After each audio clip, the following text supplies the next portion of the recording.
listening to Off the Top with Skulls and Shadow.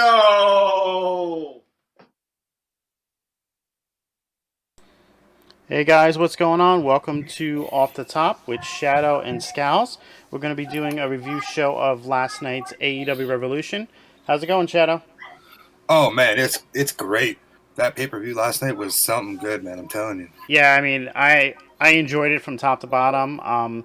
Some matches were hit or miss in my opinion, but overall it was a very good card. And if you haven't seen it, it is something that I do suggest you going on and checking out.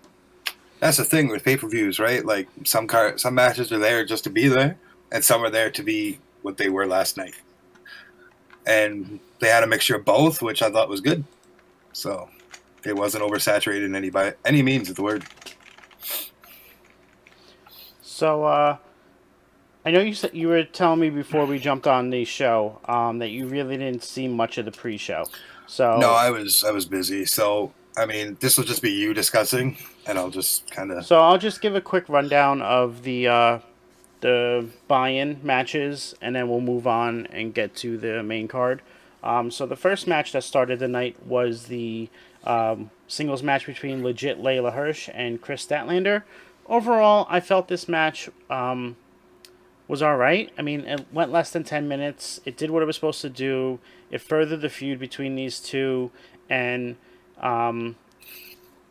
legit Layla won via pinfall after she hit Statlander with one of the bars that holds the turnbuckles to the post.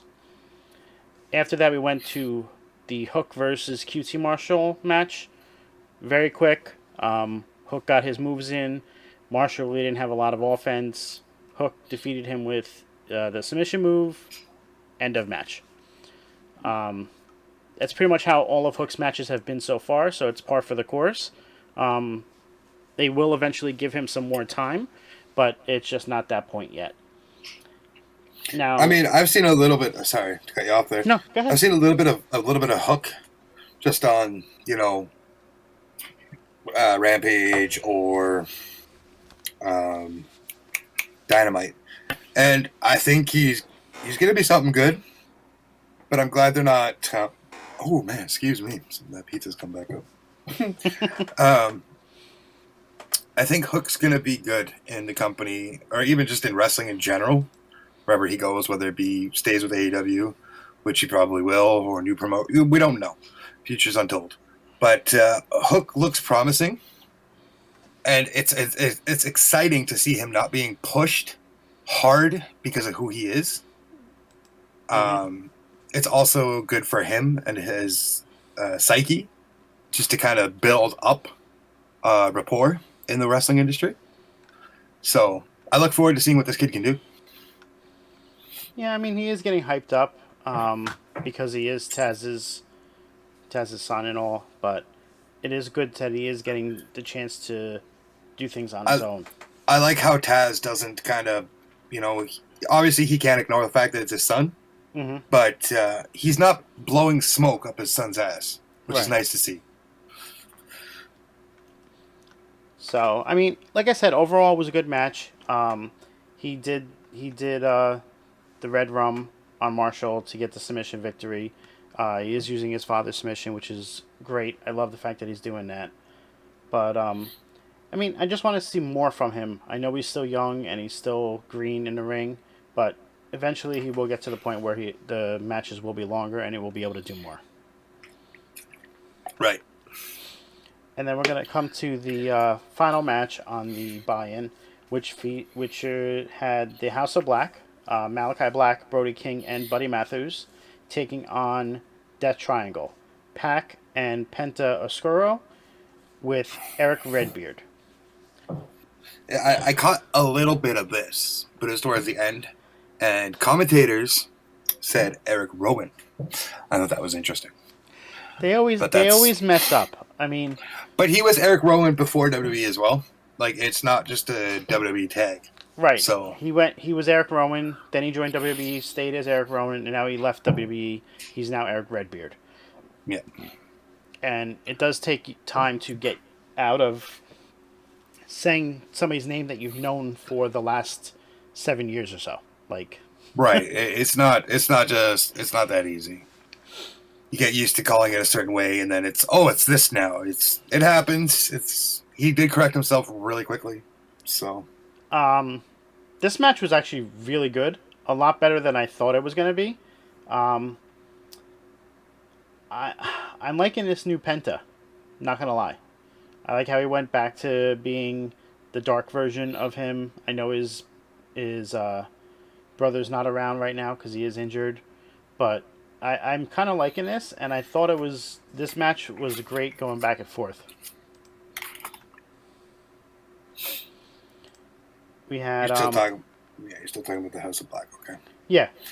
I mean, House of Black itself, I didn't think that. I mean, to me, Black and Buddy Matthews, they're doing the same thing that they were doing before, just now over here. So it's hard for me to get behind them so much, even with Brody King being added into it. I want to see what they're going to do going forward. So, thanks, Pest, for that. The House of Black won this match via pinfall over Death Triangle and Redbeard. Overall, it was a good match. It went 17 minutes. They had they all got to perform their moves. It was decently, but Black is using that mist to get the pin, and it's ending up turning out that's how they're winning all their matches right now. Right. Let's start. Now let's move on to the main card. And the show opened up with Eddie Kingston versus Chris Jericho. I thought this match... I'm not a big fan of Eddie Kingston. Okay. And that's not to shit on him as a competitor. It's just... I'm not even really... Like, I just don't like his style.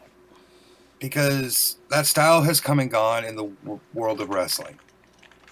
I understand he's keeping true to himself. He's keeping true to old school wrestling. Because that's what this company promotes, is wrestling. But I'm just not... I feel like Eddie can be a dangerous worker, and the beginning of this match kind of proved that. When he dropped Jericho instantly on his head. Okay. Before I get into the match, I do like how Jericho came out and was super focused. He came out, he wasn't singing along with the crowd with his music, and you know that's something that he loves to do. So right. I do love that we saw a little bit of a different side of Jericho. Right. Yeah, I never followed Kingston before he came into AEW, so I don't know what he was all about before that.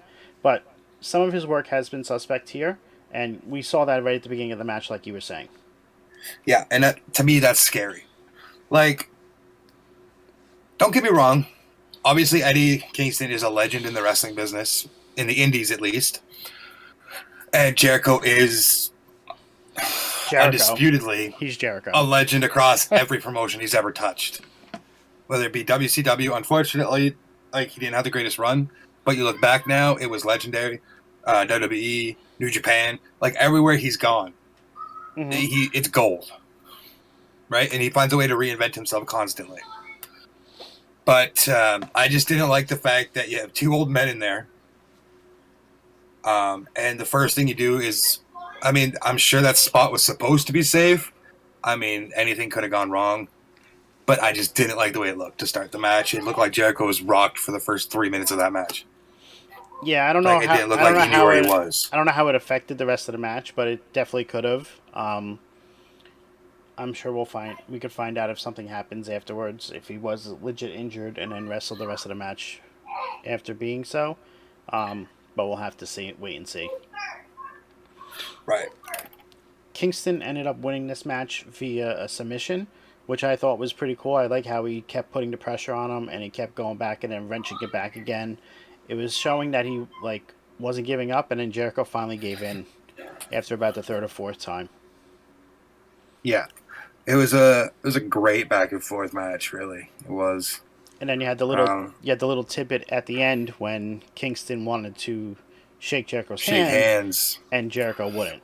So right, but I figured we'd see that because, like you said, Jericho came up focused, Mhm. and usually that's a sign he's turning again.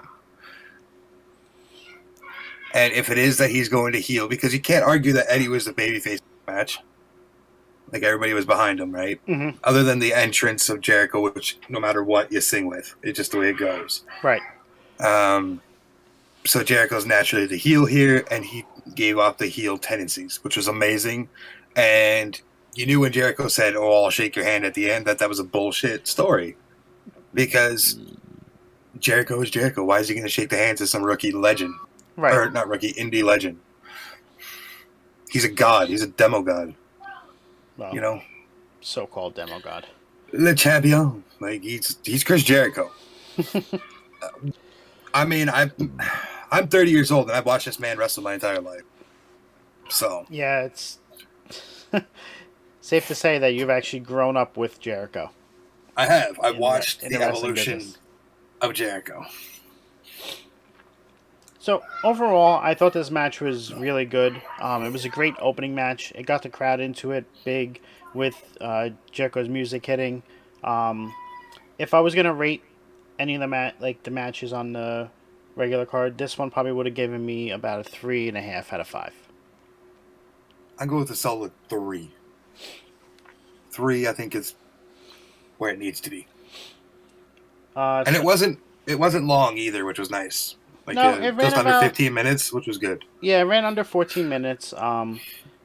Typical good timing. I don't know, could have went a little bit longer, but it might have got cut down if there was an injury that we didn't know about. Right. Overall, the pacing of the match was pretty good. Yeah, it was good for them. So next, we want to talk about Jurassic Express versus Red Dragon and the Young Bucks. So that's the triple threat or 3-way tag match, as they put it, for the AEW World Tag Team Championships. AEW calls them 3-ways. They don't call them triple threats. Right. So for me, like I discussed in our server last night, I'm a huge Luchasaurus fan. Like, I just love everything about him.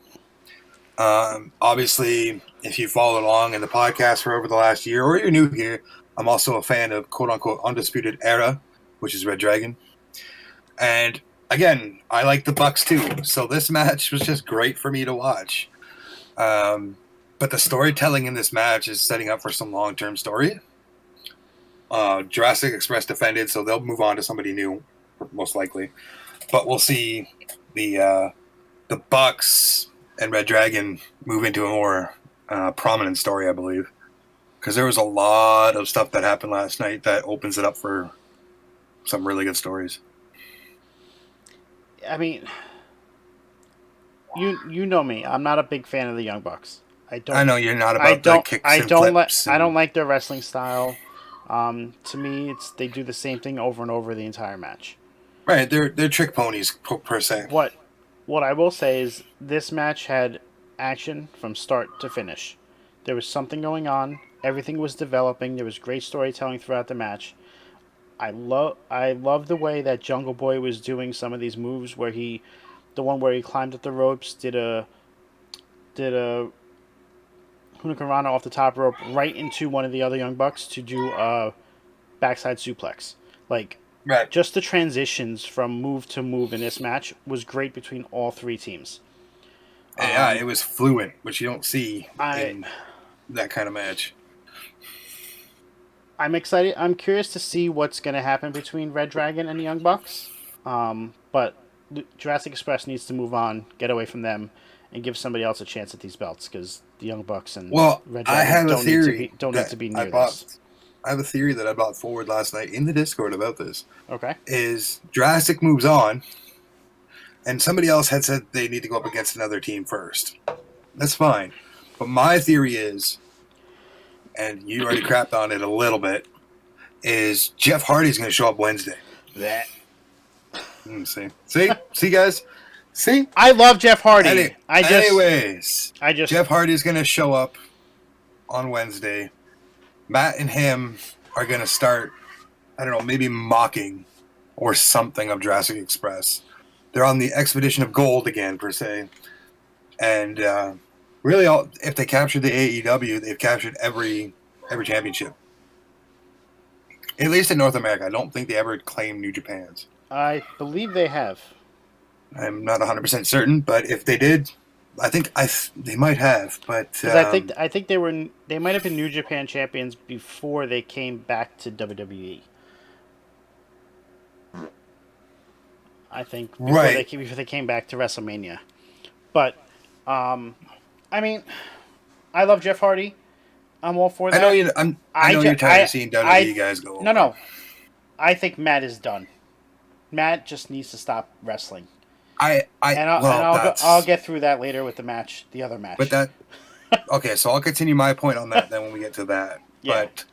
But so in case you guys missed it, through our rambling about it, Jurassic Express won the match. Jungle Boy got the pin, if I remember correctly. And there was just a lot of great spots in this match that wasn't typical Young Bucks style, which was nice to see. There was stuff that was maybe a little over the top. I didn't need to be in there. But overall, the storytelling between these three teams, I want to give this match, I'm going to say a 3.7. I'm going to give them be fair. I'm giving them a 3.5. All right. The next match we're going to get to is the Face of the Revolution ladder match. I like the spot at the beginning of the show with Orange Cassidy, even though he has turned into a bit of a comedian act within AEW. I do like the fact what he was doing with his little kicks, and then when he moved out of the way, he climbed up on the back of the three biggest men in the match. The back of the three biggest men, Wardlow. He was on Wardlow and Hobbs, and he tried to get to the ring, which I thought was a pretty cool spot, and then ran like hell when Ricky Starks came after him.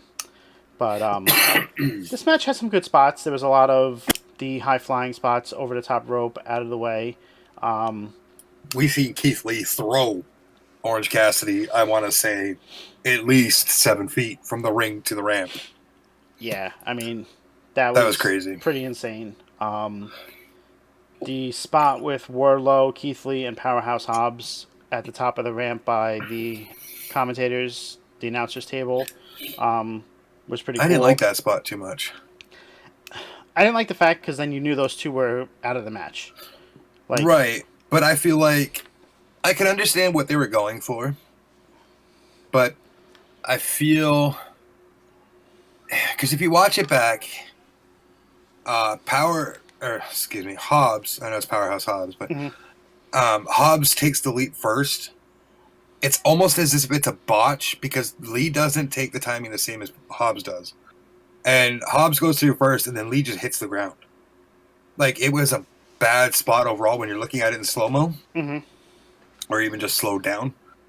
But in the thick of action, nobody's really paying attention to that. But unfortunately for me, I pay attention to shit like that. And it bothered me a little bit. Like you said, you knew that they were done in the match. Right, and like, you bring Keith Lee in. He was this big attraction that you were calling for, making such a big deal about him joining. And what is he doing? He's taken out of the match and not even a factor in the end. Right. But that might set up for something with Wardlow down the road, too. Yeah, but, like... But this goes back to another point. AEW is great at debuts, and then nothing afterwards. But this goes back to your point, where you're tired of seeing guys come in and just instantly get thrown into the big card mix. Because you have said that. So now that Lee's not in there, and I'm not trying to be a dick, but now you're upset about that. No. I wouldn't have cared if he lost. Right. You just didn't like the finish. I didn't like how they didn't include him in that. Okay, that's fair. Okay, I misunderstood, but like I love what they did with this match. I love who won because it led to something later on in the show. It was great. Like they're just building steps with Wardlow. Like they're just building. And it's been going for and it's been going for so long. I just wish there was, and I know Wardlow was the one that took him out on that, but it would have been better if they were near, like if he was in the ring and he was standing over top of the people in the ring, as opposed to nobody in the ring when he wins. They were all outside. They were either over there on the thing. Like the only one that was still in the ring was the person that was crunched halfway over with his head on the back of the ladder. So like that's my only thing on it. Like I just thought he should have been more involved in. What I'm liking is you have, and excuse me if this offends you in any, but you have the AEW marks who are constantly, oh, well, we're not growing our own guys and we're not doing this. Last night was this that everybody's been asking for, and the results they're getting aren't what they wanted. Last night it makes no sense. Last night was a big step in building a superstar on your own. Right. They're building within their own company, and people are pissed off because, oh, well, this isn't the result we wanted. Suck it up. This is what you asked for. Now you have it, and now you're bitching because it's not what you wanted? It's the same way in every promotion with their fans. I understand that, but stop. You guys could cry that AEW is not building their own talent. They started doing that, and you whine about it. Like, Christian Cage, to me, shouldn't have been in this match. He was an afterthought. You really He's fine at being in the match because of his you didn't expertise. You didn't see him do anything. Like, he really did nothing in this match. No, he was almost invisible. I forgot he was in the match after match. Right. You could have used this match to debut somebody else, whether they won or lost. Maybe not even debut. Maybe just build somebody else. Like, just a little strength in their character. You know what I mean? I don't know. So that's the only thing, like... You could have even just thrown in Danhausen just for the fun factor in this match. Well, I do like how he came out and cursed Ricky Starks. Right. And then he did attempt to curse Wardlow, and it kind of missed because Wardlow was taken out by somebody else at the same time. I do like how they did that little thing in there. But, like, you could have promoted someone else. Christian didn't need to be there. So I agree with you. But overall, the winner of the match... Overall, I thought this match was Wardlow. really good. Wardlow did win. He was able to get the brass ring. He got his power up from getting the Sonic ring. That helped him decide what he was going to do later. I feel like that gave him the extra oomph to do it. Yeah, which we'll get to shortly here, which will be great. I give this match a 3.75. There was just I liked who won it, so it gets a little higher for me because of that. Right. Yeah, it's for me it's I'm going to give it a 3.9. I think that's a fair rating, just because it was pretty entertaining. So. Next match we have the AEW TBS Championship, Jade Cargill versus Tay Conti. Oh, Scal's favorite, Jade Cargill. I'm not even talking about this match. Listen, this match is exactly as it sounds, guys. It was under 10 minutes long. It had no business on the card. 10 minutes. 10 minutes. It was 7. I said it was under 10 minutes. And what the hell is Jade Cargill doing, kissing Tay Conti in the middle of the ring, in the middle of the match? Okay. Anyways, you said you were going to talk about this, so I'll take over this one. All right. Cargill and Conti. I love Conti. I think she's a good wrestler. She's beautiful as well. Cargill is on literally a power roll through the company, so this match on the pay-per-view made no sense to me because we all knew which way it was going. So for me, it gets a solid 1 because, again, it had no business on the card. The winner was Cargill, moving to 29-0 in AEW and retaining her championship. So anyways, on to the next match. This was probably my second favorite match of the night. This match for me was... I loved every bit of it. This one, and we'll get to the other one later, but this one I think takes the card for me. The storytelling, the entrances, just everything. That's the way you build a story.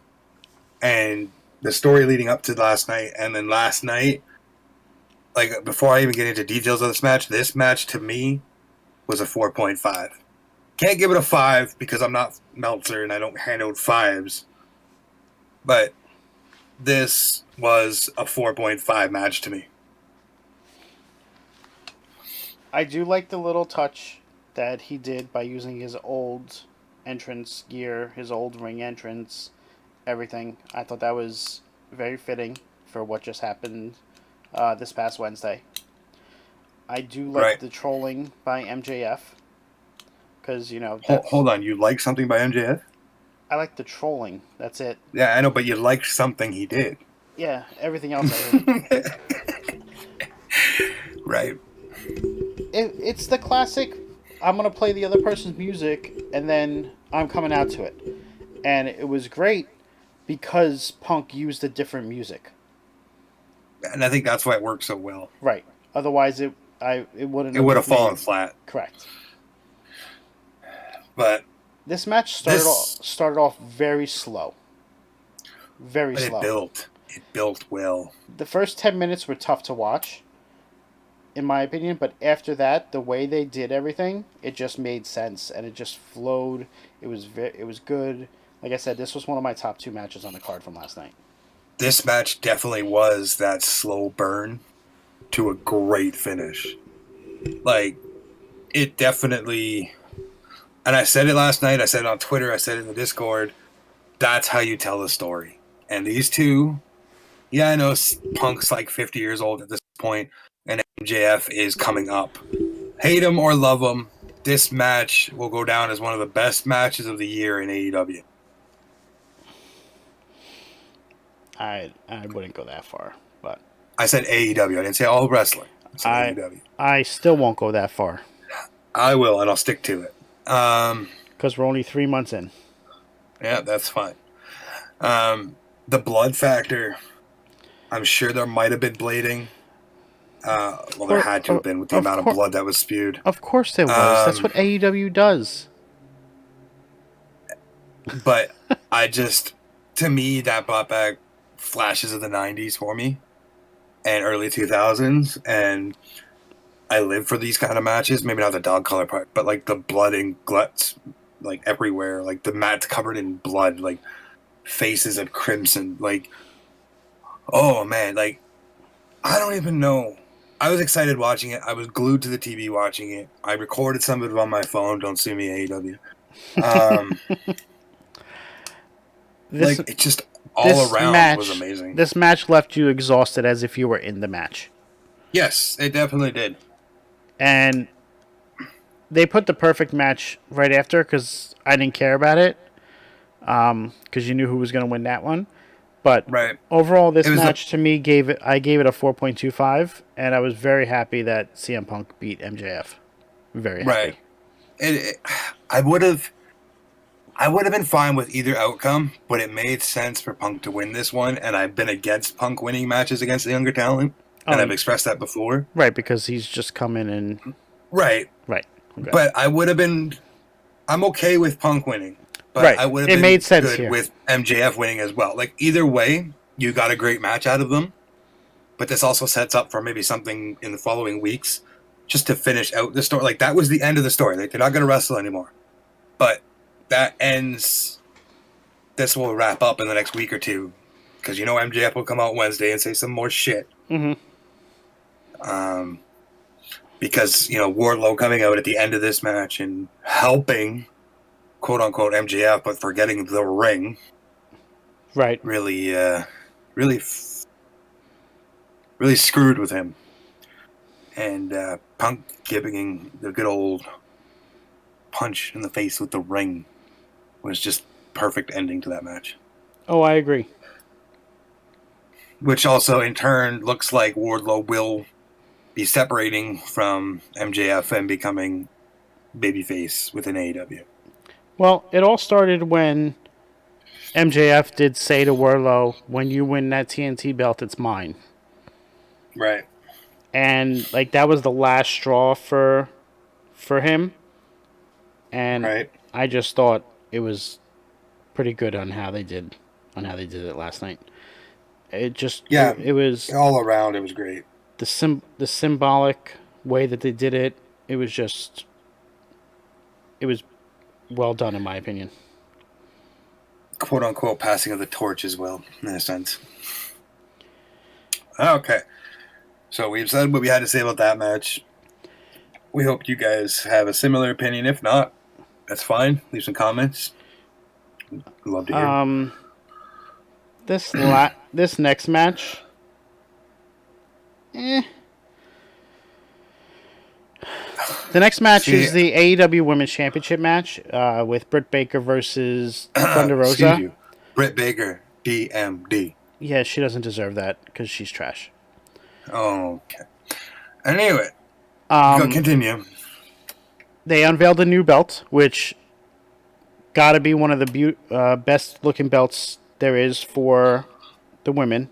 I like how AEW did that though. They didn't hype it up, nothing. It just debuted. That was nice. There was no hype around it. It just happened. Yeah, I don't know. I don't always like them when they do things like that. You kind of want to say you want to debut it, but you want to try and have a little bit of hype at least. You know. I think maybe a lot, and unfortunately it did in the long run. With maybe not, like you said, you want to hype it up a bit. Unfortunately, the new title kind of took precedent over the match, and you'll see that all over Twitter. People are more hyped with the way the title looks now than the match itself. Which is disappointing, considering, again, Scalz doesn't like her, but Britt Baker and Thunder Rosa put on a good match. I don't like the fact that her title reign has been complete trash, and they keep giving her the win. And last night, if you watched Thunder Rosa's entrance, you could tell she was not into the match at all. She's normally smiling when she comes out. Last night, she just didn't care because she knew she was losing. And it was written all over her face. If you don't believe me, go rewatch the entrance, go check pictures. And it puts a damper on the entire match because she wins the exact same way every single time. Nothing changes. The only thing that changed on this one is she pinfalled instead of using the lockjaw. Right. But you always have Rebel interfere. You always have Jamie Hayter interfere. And it's tiresome. I get where you're coming. If Rosa wins this match versus Layla Hirsch on Wednesday, and they fight in Rosa's hometown on 3/16, and if she loses there, there's no point because all Britt Baker's doing is Triple H'ing the division. Right, and you don't want that. As much as I do love Britt Baker, I do have to agree. You can't have Thunder Rosa build herself up the way she is. She's over naturally with the crowd. Yeah, you have a huge heel in Britt Baker, but I mean, at some point, I would kind of like to see Britt fall out of the title picture for just a little bit to build herself back up within the women's division. It's been focused around her because maybe she was the best when they first started, but now with the talent they brought in and the people in there, there's a reason they haven't fed Britt Baker to Jade Cargill yet. And I do mean that with all due respect to Britt Baker, but because Cargill's not ready. Cargill's not even ready for that. But you know what I mean. Cargill's there's a reason green. They're not feeding them to each other, is what I'm saying. Yeah, because they don't want to embarrass Britt Baker. But anyway, I give this match a 2.5, and that's being generous. The allotted time for that match was overkill too, by the way. I gave it a 3 overall, just because I do like Thunder Rosa. She is probably the best woman on the AEW women's roster in terms of wrestling ability. The only one that may be close to her would be Serena Deeb, and then you have Britt Baker as third. And you need to show faith in Deeb or Rosa and give one of them a title. to make the women's division legit. You have to. Right, because otherwise you're just going to keep having Britt Baker run around. You're going to have the women's And division of AEW people are not going to want to care about it. It'll turn into the early 2000s of WWE Divas division. Nobody's going to care about it. They're going to use those matches as piss breaks. Right. And that's not what you want. Women's wrestling has developed a lot in the last 5 years, and I think AEW is kind of backtracking it a little bit. You may disagree because you think WWE is whatever. That's fine. But look what WWE is doing with its women's division, and then look at what AEW is doing with its. You can't compare the two because they're both going separate directions. You have women fighting in Saudi Arabia in WWE, and you have Britt Baker dominating matches for no reason in AEW. But I mean, anyway, she's gotten her title reign. It's been a long and extended one. It's just time for somebody else. Yep, I agree. Now let's move on to the next match. This, to me, was my favorite match of the night. Because of the match, and then what happened after the match. This is my number 2 of the night. This match is Jon Moxley versus Bryan Danielson. I think this is what we expected, but more. Exactly. Like, you expected this to be a knockdown, drag out between these two. You know what they're both capable of, and they went above and beyond. Right. Like Moxley said, he doesn't like. He likes bleeding with people. He said, in order to bleed with you, I gotta bleed against you first. Yep. And he did. And he ended up winning. And then Brian was trying to, get them together. Yeah. Moxley wasn't having any of it. And then they started beating the shit out of each other. All these security guards come down, and then who walks down the side of the ramp? The working man. William Regal. The place went nuts. Nuts. See, I think, and this is just a tribute to William Regal no matter where he went, but you wanted to solidify yourself in the wrestling world, getting him into your backstage, because he's not going to be much of an on-screen talent. But getting him backstage for that locker room morale is huge. He is well respected in the world of wrestling. Like, you can't argue that. I don't know if he's... I think he's going to be on screen. And I think he's going to be the leader of this stable between these two. And I just think it's going to be glorious. And I'm all for it. Excuse me for a second. What did you say? I had missed that. I had something in my ear at the time. I said that Regal is going to lead these two, and it will be glorious. Oh, I think that's going to be huge. If everybody... And I'm all for it. I'm making another kind of WWE reference, but it's more of an NXT reference. But the Authors of Pain bringing in, what was his name? The manager they had there for a while. I know who you're talking about. I can't think of it off the top of my head. I think it's the same scenario.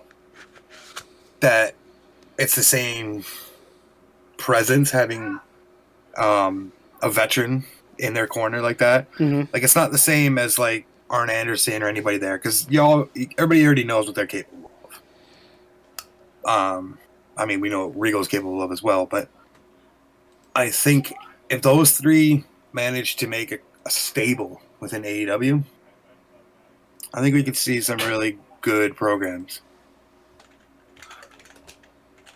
Because you don't have to have Moxley or Danielson talk a lot. You can literally have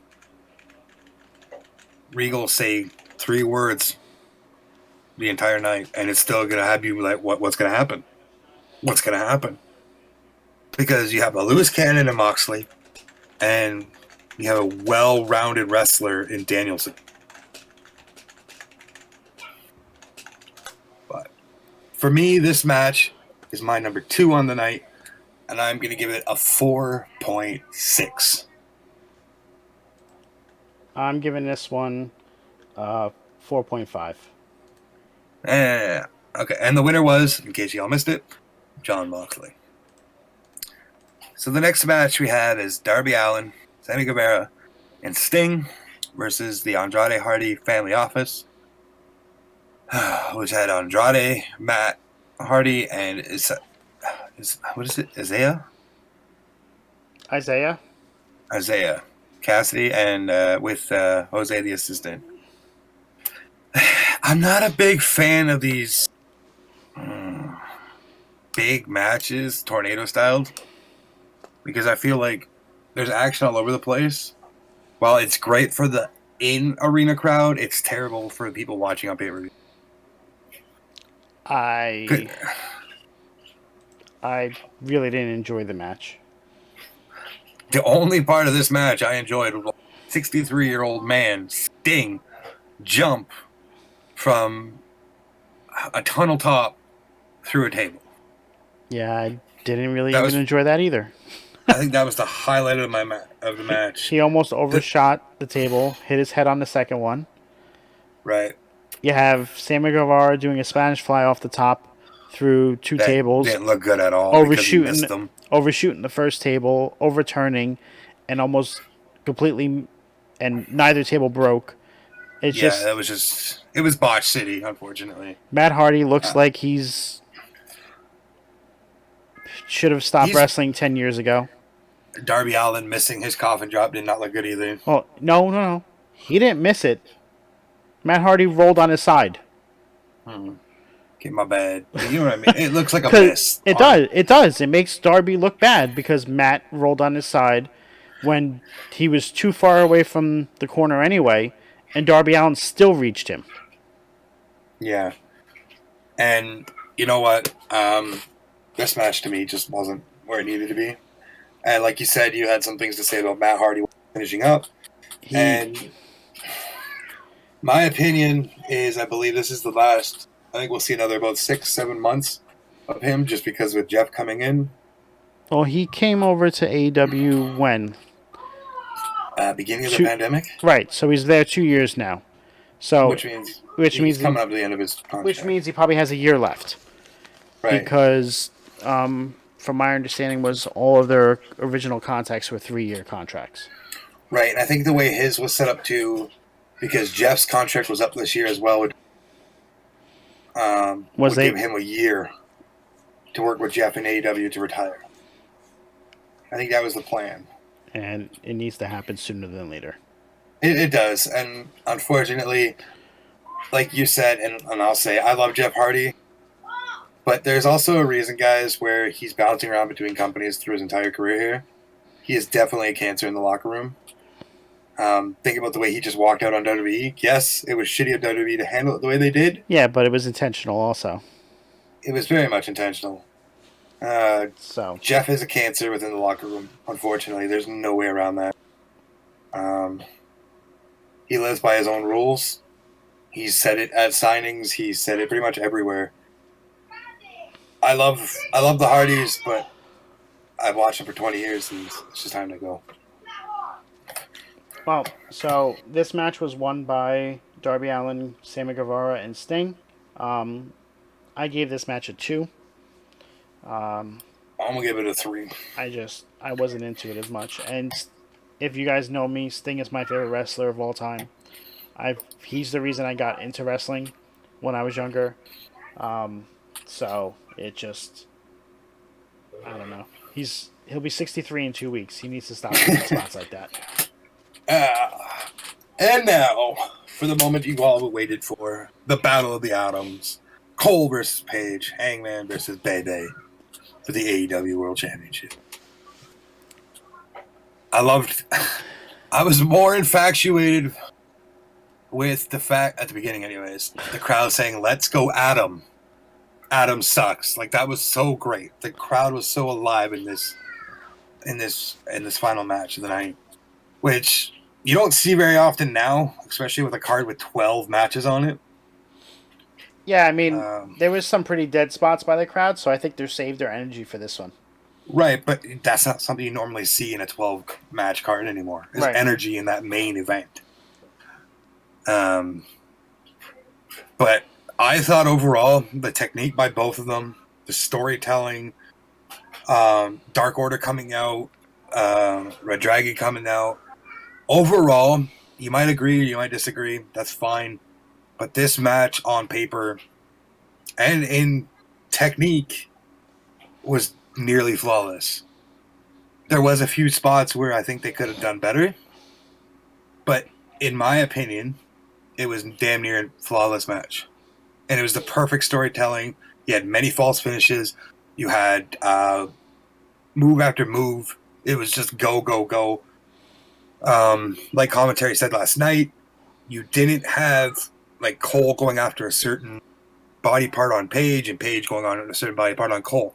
It was just a straight up slugfest, which I think was just great for a pay-per-view main event. I enjoyed this match thoroughly. This was my third favorite match of the card. Just going back and forth with them. Paige going for the buckshot. Cole moving out of the way, getting out of the way. Cole then going for the boom. And Paige just dropping face first into the mat. Like, just the way that they were doing different things. It worked so well together. I don't like the fact that it did take Paige 2 buckshots to win when that's supposed to be his finishing move. But I mean, yeah, well, the art of a finishing move is gone. Let's be real. I know they need to bring it back with certain things, like Right. we all know Kenny Omega's One Winged Angel has only been kicked out of once, Right. and it's but never I mean, been kicked out of in America. To touch on your point, how many booms did Adam Cole attempt? 3? But he only hit 2. 2 of them. And one of them was with the pad on. Right, so that's not his normal one. That when he goes to win, he puts the pad down, and then does it. So I mean, I can understand the first one, but I don't know. It's just I like how they're doing some things, but then others just It fall flat. yeah. It happens. But the match overall was really great. I love the integration of Red Dragon and Dark Order, like you said.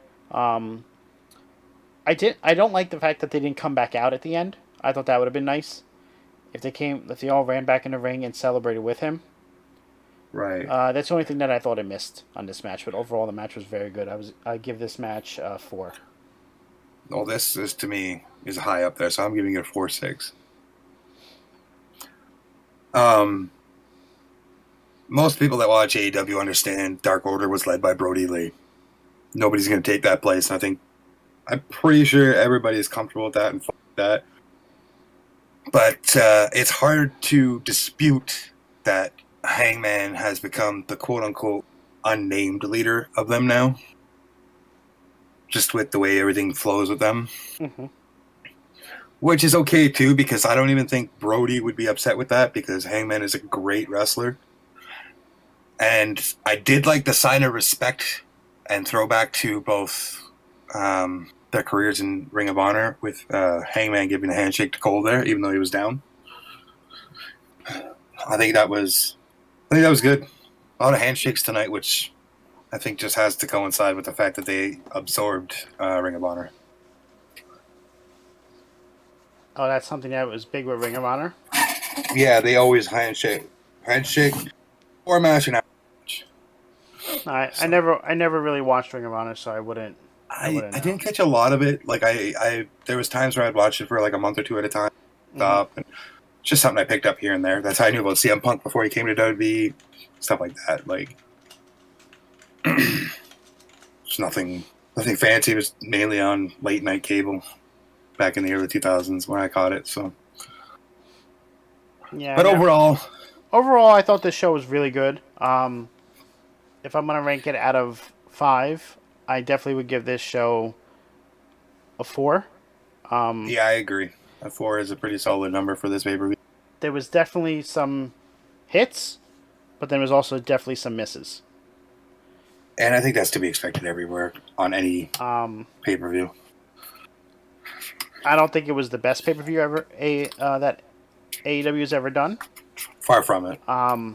But nonetheless, it was very enjoyable to watch. I'm excited about what they are going to do going forward. And I'm curious to see how they go from here with some of these, some of the Stories. storylines that they've started to build. Yeah, I cannot wait, and I'll be tuning in Wednesday to see the aftermath last night. And you already said that you think Hardy is showing up, so. Yeah, well, unfortunately for me, I won't be able to catch it live because I have a playoff hockey game, but I'll be catching as much as I can. But thanks for coming out, guys, and listening, and hopefully we did the show justice with our talking about it. But overall, the show speaks for itself, really. Well, thank you guys for coming out. I hope you have a great night. Later.